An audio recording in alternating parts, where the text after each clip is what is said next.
In this video, I'm going to show you how to remove and replace the side glass mirror on a Grand Cherokee. So I like to take the mirror and I like to pop it all the way in one way. So you can get your fingers behind it and then just give it a quick little pop, just like that.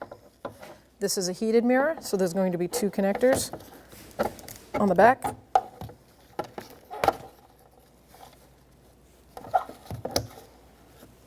You're going to take your new mirror, find those connectors, and reconnect them.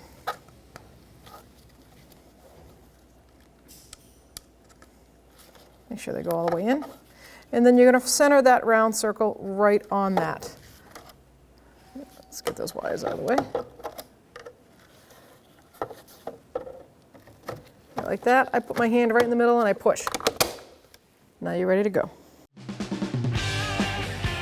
When only the best will do, demand TRQ.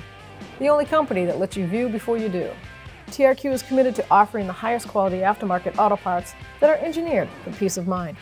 Thanks for using and viewing with TRQ.